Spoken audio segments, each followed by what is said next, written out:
Jesus Christ. AEW Blood and Guts. Welcome back to the MVP's Lounge. I am your host, as always, the King. Man, oh man, just wild catastrophes here tonight. This show only had 3 matches. Very surprised by that, but it only had 3 matches. We started with the women's Blood and Guts match first. Opened out, the floodgates. Started with Sky Blue and Willow Nightingale. Hey, look, this is Sky Blue's wheelhouse. I'll tell you this right now. When it comes to regular wrestling, it's just keep it towards the back turns. But when it comes to Extreme Rules matches involving weapons and everything else, oh yeah, this is her wheelhouse. She loves this stuff. She loves it. Okay, so women, of course, on Sky Blue's side have the advantage. So Willow out the gate is tapped in, dominating, but she unfortunately gets outnumbered out the gate with Julia Hart showing up to assist. Sky Blue was bleeding profusely this whole match. Some of these people during this entire show were bleeding hella. I'm just like, yo, somebody please, like, get the blood transfusions on standby, because folks is losing blood like crazy. They were wilding in this match. Wilding. But the women on the faces side, they just kept getting outnumbered each turn that went by. I'm gonna say this first though. Let me preface this for the entire show. I enjoy these War Games matches, but I would much prefer if these matches were actually elimination style instead of we gotta wait for everybody to get in the ring and then you lose off of either one pin or one submission kind of ordeal. I'd rather be elimination style, like from jump. That to me would be better. Because again, don't get me wrong, I love watching the violence and everything that happens, but you have way more craziness happening if you could eliminate people out the gate and not have to wait for everybody to get in the ring. Always had that gripe with this kind of match, regardless of the fact. As pointed out many times, if you're gonna have a violent match like this, you need to bring the violence. Point blank, period, just like that. And that's what they brought. The women in AEW, they know how to bring the violence. And they brought it. Just complete, utter catastrophe. We had mirrors slapped in the faces. We had barbed wire bats and kendo sticks, steel chairs, tables. Mercedes even brought all her belts. And she has all them 13 and so belts that I hate looking at. She brought all them into the ring and gave it to everybody to start using them as weapons. Perfect use of them belts, I guess. It was just wildness, and I enjoyed every minute of it. Mercedes did get taken out though. What was it? Chris Statlander dropped her with a Samoan drop through the table, through her belts. But that took out Statlander and Mercedes on the outside. Inside the ring, it just took a turn for the worse, because Marina was knocked down in the corner, and then Mina took the barbed wire bat and did a figure 4 on Megan Bayne. And when she did that, pretty much Megan Bayne was close to tapping out until Marina took her bare foot that she had, stepped in some glass, and then stomped on Mina right in her chest. I was like, yo, this is fantastic. I love seeing this. And she picked up Mina, got her in mother's milk, choking her out, while Megan Bayne took one of the belts and was smacking it on her spine. And then the rest of the women, they were holding down Toni Storm and having her watch, pretty much. Now, if you're asking where the rest of the women were, well, already on the outside, both what's their faces? What's her name? Almost called her Daphne. Jamie Hayter and who else was on their side? Yeah, Jamie Hayter and both Jamie and Willow were taken out on the outside by Thekla. So yeah, the faces were just getting amped up towards the end of this match, and they were outnumbered here in the middle of the ring, with both Toni having to watch Mina get beat down. And that was GG's right there, because Toni had to just surrender because she was tired of seeing Mina get beat down. And the heels got the win in dominant fashion. Love seeing it. I loved it. I loved every minute of that. That was like fantastic stuff. So going forward, hey, shouts out to Marina, shouts out to Megan Bain. I low key kind of want them to win them tag team belts now. I low key want them to win them now. It's just this is just how it's turned out to be, honestly. After this match was done, we panned to the outside where Jurassic Express is getting jumped by the Don Callis family. And that wasn't the only jumping the Don Callis family did tonight. We'll get to that later. But yeah, Jurassic Express were getting hamped up. And the Bucks were having a conversation with Don Callis and Okada inside the trailer. And they wanted just to show the Bucks, hey, look, here's a message of appreciation. You really joined Don Callis family. Look at this. We're hamping up those bastards that you hate, the Jurassic Express, and Kenny Omega should be back next week. So, you know what I'm saying? We'll handle him as well. So again, the Bucks looking kind of 50-50 with it. Are they going to join Don Callis family? Are they going to turn face? We'll see what happens. But as of right now, not looking too good for Jurassic Express and Kenny heading into Full Gear right now. And now we enter the next match. Powerhouse Hobbs versus Hangman Adam Page in a street fight and pretty much Falls Count Anywhere match. So, of course, my thought process going into this match was, okay, you just had a War Games style match, Blood and Guts, and you do not need to enter this match with some trash. That's first things first.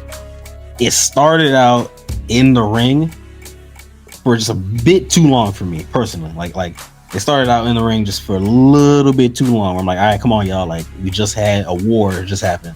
I gotta get to the outside. Like, I gotta start tapping in. Falls Count Anywhere. Then eventually they leave the ring, and then that's when it gets busy because boy, Hangman dropped Hobbs. He flipped him off the announce table and that dude landed and bounced on the ground. It looked very, very, very, very bad for Hobbs. And then they fought into the crowd. He did a moonsault off of the stairs. It was getting wild. He got spine busted through a table. Hangman, that is, got spine busted. And then they worked their way up to like the top area of a scaffolding near the stairs. And Hangman knocked down Hobbs off that through a table near the electrical system. And that blew up. And it started having the lights flicker. And then Hangman went down there and pinned him.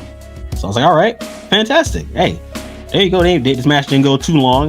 It went just a good, decent amount because he wanted to leave time on the board for the other Blood and Guts match because I didn't know how long the show was going. I thought it was going to, just 9 o'clock or maybe a little overrun, probably like 9:05 or 9:10.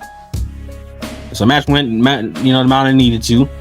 And immediately after, Shibata came and attacked Hangman, and then Joe was pulling up on him. And then they were calling for the War Games cage to come down. And luckily, Hangman got saved by Hook and Eddie Kingston. And then Hangman was like, all right, Joe, if you wanted a cage match, you should have just said so. Full Gear, you and me, steel cage match. It's official. Joe and Hangman in a steel cage at Full Gear. They about to go crazy with that one. They about to go crazy. All right, just letting it be known. I enjoyed this match. I didn't like that beginning portion where they were just like stuck in the ring. But I the rest of it, like I didn't like that first 25%. The rest of it, it did its job. But yeah, I'm ready for this Hangman and Samoa Joe match. This one's gonna be one for the books. I'll tell you that. Now here was the worst segment of the show. They call out Ricky the Dragon Steamboat. I could have sworn Ric Flair was also supposed to be here today. But they call out Ricky the Dragon Steamboat, and he's cutting a promo, and I'm just like, man, what the hell, dude? Like, it's kind of dragging just a little bit. Like, it's kind of dragging. Can we not do this, please? Then FTR shows up, and I'm like, oh god, all right, this is gonna drag on longer, isn't it? And then it drags on, and they're insulting Steamboats. And then yada yada yada, and then they're telling Steamboat to leave their ring, and Steamboat's about to leave, and then they're gonna hit him with a power driver. Bro Dito show up to help, and then they fight off FTR and Stokely, and then that's the end of the segment. But I'm just like, this whole segment wasn't necessary at all, like at all, not even a little bit. And then now we have reached the main event of the show finally, but this wasn't until like I want to say 8:30-ish is when they reached this main event. So I'm like, yo, what are we doing, Tony Khan? Like, I don't think we're gonna have enough time for this with how you set this up. So of course, out the gate for our side, we got Darby Allin coming out first. Why wouldn't you? He's the guy that can go the distance and survive the longest out of everybody on his squad. So he comes out first. And for the other side, of course, you start with Wheeler Yuta. Because you got to get the heat to start the match. You got to get the heat. Yo.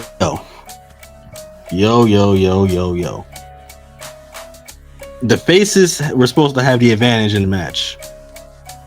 And they felt like there was like no advantage at all. The way this match was going, bro, I swear to God, I was like, yo, what is happening? I thought we're supposed to be the ones with the advantage, and we were just getting killed. We were getting killed out the gate, dude. My Lord. Just wow. Like, it got to a point to where it was Claudio, Wheeler Yuta, and Garcia up against Darby, Orange Cassidy, Kyle O'Reilly, and Roderick Strong, and they were just hemping all the other 4 dudes up. I was like, yo, what is good, bro? This is nuts. This was absolutely wild. So Roddy had to get an impromptu entrance in because our boy Mark Briscoe was backstage in hella pain, and they had to be checked on by the medical staff because apparently he was attacked backstage by the Don Callis family, which, if you remember from Collision, they were talking with the Death Riders about, getting rid of Mark Briscoe, and it seems as though they tapped in with that and decided to handle him before Full Gear, because as we know, he has a match with Kyle Fletcher there for the TNT title. So they were on the softest man up even more going into Blood and Guts, and especially since the Death Riders were like, we're going to leave hella bodies in the middle of the ring for these people to pick up. They're like, all right, let's soften this dude up, have him get hemped up. He won't even need to be in this match because we'll hemp him up come Full Gear regardless. But of course, we know later on Mark Briscoe does show up, but that it didn't make any matters helpful for his case going into Full Gear. But everybody was just dying, like especially Kyle O'Reilly. Kyle O'Reilly was bleeding insane amounts. The dude was like legit dying in the ring. Like, I was like, yo, can we get some help before Mark Briscoe even shows up? I'm just like, yo, they really started the match, like, and it was like 5v4, and I'm like, yo, we have to get somebody to show up, whether it be a returning wrestler, whether it be Brian coming off commentary. I don't know who you get, but we are dying. And dying fast. Eventually, Briscoe does show up. Shouts out to him in injury and all, still shows up to assist. And he goes pretty much in the ring with the toolbox and the steel chair. The Wild in the ring with the tools, using tools on the other side. He gets to the top of the cage. He's fighting Yuta on the cage. Ends up hitting with the J Driller on top. Hey, shouts out to Briscoe. Hey, big help here. Darby Allin, though. So Darby, he gets to the outside and he gets tased by Gabe Kidd, because Gabe Kidd shows up, and I'm like, yo, what is happening, dude? Like, we don't got nothing. We seriously don't have anything. Like, bro, like, where's our secret pull-ups? Where is our secret pull-ups? It just kept getting worse and worse and worse every time you watch. Dudes were getting just assassinated. We get to a point where Pac is on the outside with Gabe Kidd. They bring Darby over to the entranceway, and they said they have tables set up. They bring a lot of fluid, and I'm like, oh, Jesus Christ. It's getting worse. It's going to get worse, isn't it? It's going to get worse. And it does. Because they go to the top, they set the tables on fire, and then they throw Darby out off the top into the flaming tables. Jesus Christ, dude. At that point, I was like, bro, I give up. I give up. I do. What am I supposed to do with this? Won last year by threatening to light Jeff Harry on fire. Look at this, Montoya. Look at that. Oh my God.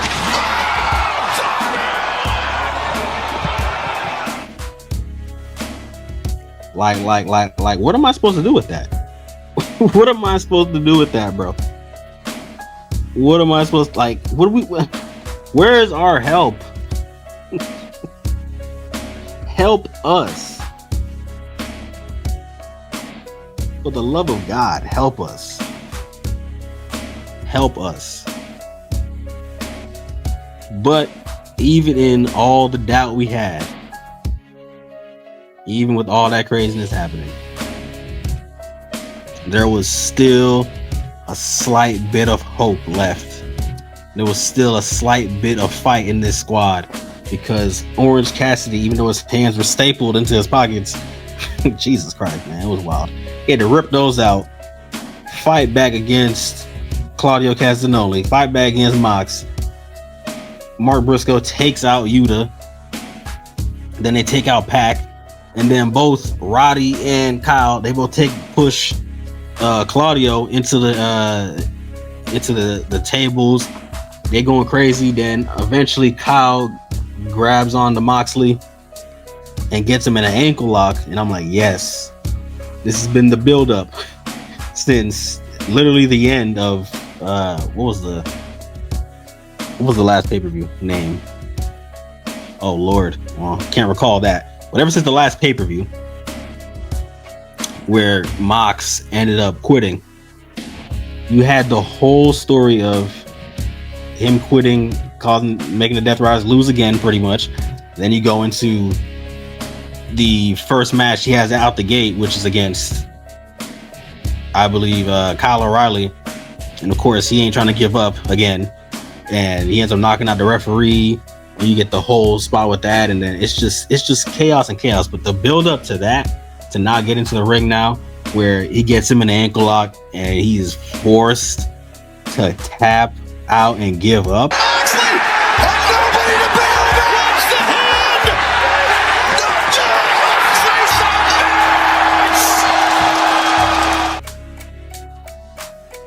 That was great. That was a fantastic setup that they built since the last pay-per-view till this show. Moxley cost the Death Riders another L. Hell, think about it. They lost the advantage match on Collision. He had punched the referee the other night in that other match, and now he's tapped out here. It's just a slew of badness for Moxley. This don't look good for Moxley. His squad may not have trust in this dude no more. Like it's looking bad for Twin. It's looking real bad for Moxley right now. But I loved it. Even though I was just like, man, how the hell do we come out of like this with a win? They found a way. Like, even through all the pain, the death, the blood, through all that wildness, this team found a way to win. Shouts out to Kyle. Shouts out to Roddy. Shouts out to Orange Cassidy. Shouts out to Mark Briscoe. And even shouts out to Darby Allin, who's probably recovering from flame burns somewhere. Shouts out to all 5 of these men putting their livelihoods on the line to beat the Death Riders and Gabe Kidd one more time. Where do we go after this? Well, Full Gear is next Saturday, so we'll end up seeing y'all here back for Collision this week. And then we're going to do the Dynamite Collision combination 3 hours on Wednesday, and then Full Gear on that Saturday. So, what a show. Blood and Guts. I'd give it a solid 8.5 out of 10. It does not get an automatic 10 because that Dragon Steamboat segment, it just was not necessary at all. It wasn't necessary. Outside of that, hey, both Blood and Guts matches, they gave me the violence, they gave me the gore, they gave me wildness. Love it. The women on the heel side won that match the way they did it. Hey, chef's kiss. This way they did this, chef's kiss as well. Hangman match, enjoyed that except for that, beginning portion. So y'all let me know how you guys felt about AEW Blood and Guts down in the comment section below. I will see y'all here next time. All right? Jesus, we gonna see it just one more time. Just one more. Won last year by threatening to light.